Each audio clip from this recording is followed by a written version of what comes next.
last year when I was in the archives reviewing documents, I made an honest mistake. It is one that I deeply regret. Everything that I have done all along in this process has been for the purpose of aiding and supporting the work of the 9/11 Commission. Bill Clinton's lawyer demanded the ABC network recut or cancel a docudrama about 9/11. They need to change the parts of the docudrama that are inaccurate. Excuse me, First Amendment? Completely contrary to what the 9/11 Commission report said. The dramatization means exactly that. The writer is an unabashed conservative. To hear the Democrats cry babies. What about the truth, though? Don't you want Americans to actually have the truth from the 9/11 Commission report? Excuse me. Furious. It is incontrovertible. It is not a journalistic endeavor. All right, well, we got the picture. There's an attempt at censorship here by the Clintonistas. Let's hear what former New Jersey Governor Thomas Keene, a Republican who chaired the 9/11 Commission, is as moderate, middle of the road as they get. He served as a consultant to this ABC miniseries. He defended the production as politically balanced. Governor Keene said, quote, people in both parties didn't particularly like the commission report, and I think people in both parties aren't going to love this one, close quote. But he didn't say that it was a distortion. And all I can say is where there's smoke, there's fire. When Bill Clinton would come out from behind his image and pressure ABC to drop the series, you know there's more to this than meets the eye. And you know that when Sandy Berger, a disgraced former official, who is now a consultant of some kind with the Stonebridge International Corporation, who apparently lobbies on behalf of companies wanting to do business here, there, and everywhere, sends a long letter to Robert Iger of the Walt Disney Companies, blah, blah, blah, served grossly. I have the letter right here. I urge you to revise this and other misleading scenes. Revise this. Can you imagine me sending someone a letter saying, I don't like the way you're portraying me, I urge you to revise it? What people would say, right-winger doesn't like the way he's being portrayed, why he must have something to hide? Well, what's good for the goose is good for the gander. He must have something to hide, and so does Madeleine Albright have something to hide. And I believe the American people now definitively must know definitively exactly what Berger stole from the National Archives, why they're screaming so loud that it's false. And I pray to God that Robert Iger does not cave to the pressure of the Clintonistas and cave to the Democrats to withdraw the 9/11 movie. This is a gigantic election year debate. It's a big debate over who can best defend America, isn't it? And this miniseries coming out this weekend says that Clinton and his top aides failed us. This is a disaster for Hillary Clinton's campaign for the presidency. That's what this is all about. And now, just came out, Harry Reid himself of Nevada denounced the 5-hour TV movie as a work of fiction. The entire Democrat Party is screaming. When have you ever seen this before? When have you ever seen a political party spinning in overdrive to stop an art form, a piece of art?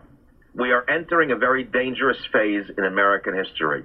The Democrats are mimicking the Stalin years of Russia and the Mao years, the early Mao years of China. Beware. You should have chills up your spine. Something we didn't plan. We have Buzz Patterson, the author of Dereliction of Duty. He's called the show spontaneously. Mr. Patterson, welcome to the Savage Nation. Hello, Michael. Thank you very much. Well, what do you think? You were there. You're an Air Force man. Didn't you carry the nuclear football for Bill Clinton? I did from 1996 to 1998.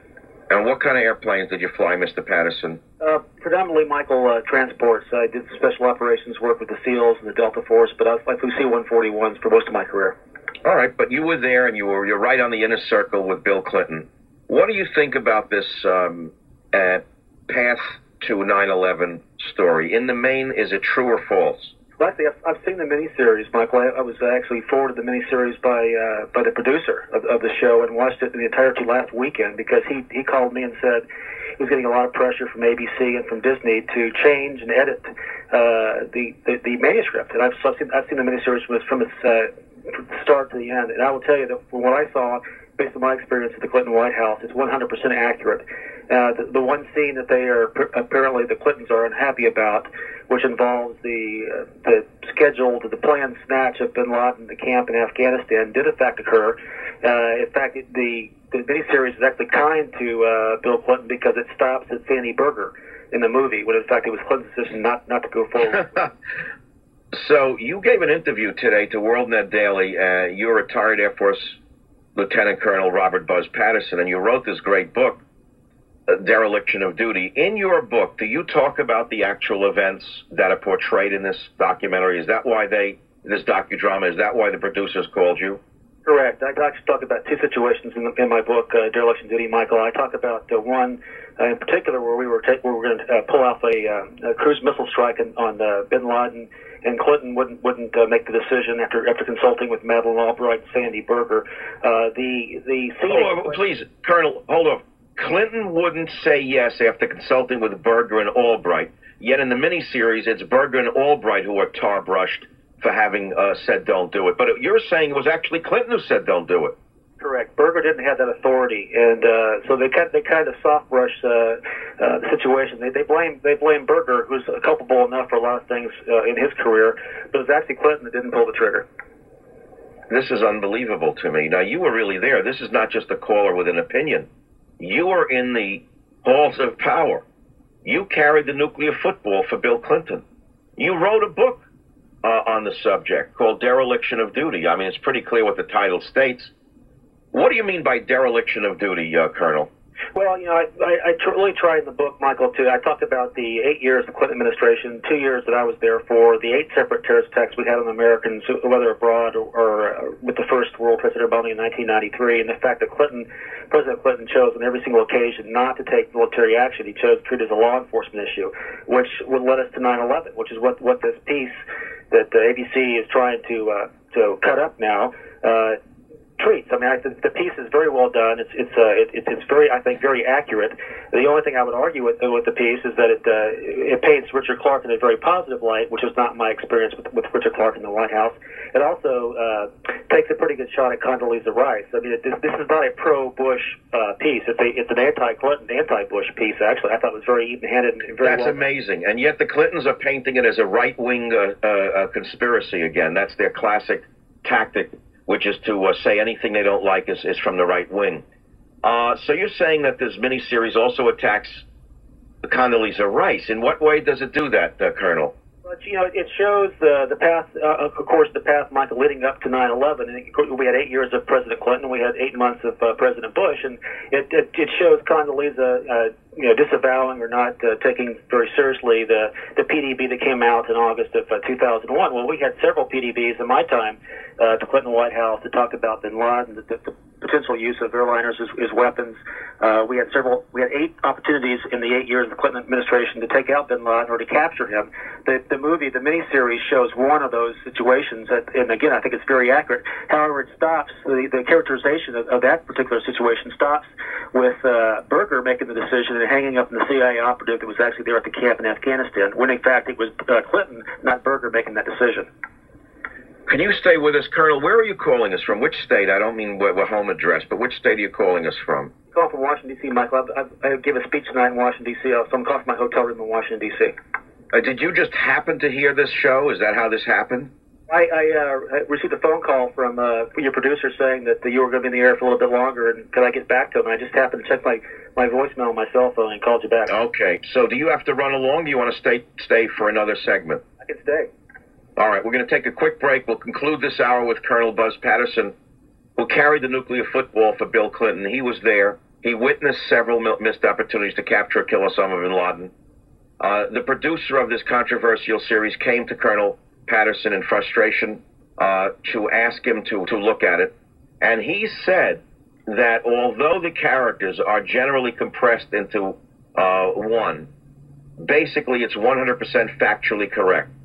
Patterson is declaring, quote, "I was there with Clinton and National Security Advisor Sandy Berger and watched the missed opportunities occur. I'll be right back." Savage. He was there. He knows what went on. You don't believe me? Then maybe you'll believe him. Colonel Patterson, were there many opportunities to get OBL as suggested in this docudrama? Oh, absolutely, Michael. We knew as far back as July of 1996. I mean, that was my first recollection that President Clinton was apprised of OBL in one of his PDBs, July of 1996, where we knew about Operation Bojinka and the plot to hijack commercial airliners and use them as flying weapons. And at least 8 times subsequent to that, we were aware of bin Laden's whereabouts. We had plans to either snatch him, take him into custody, or to kill him with cruise missiles. I left the White House in 1998, and we missed a couple of chances in my time there, but there were six more following that had been documented. And you know, my peers have come forward to me and talked about the times that they were a part of this. So there was at least 8 chances that we had to either kill or capture bin Laden, and President Clinton chose on every possible opportunity to either pass on it or just make no decision, which of course is making a decision not to act. In your WorldNet Daily interview, you say in another missed opportunity, Patterson writes, Clinton was watching a golf tournament when Berger placed an urgent call to the president. Clinton became irritated when Patterson approached him with the message. After the 3rd attempt, Clinton coolly responded he would call Berger on his way back to the White House. But then, however, according to Patterson, the opportunity was lost, meaning the opportunity to kill bin Laden was lost.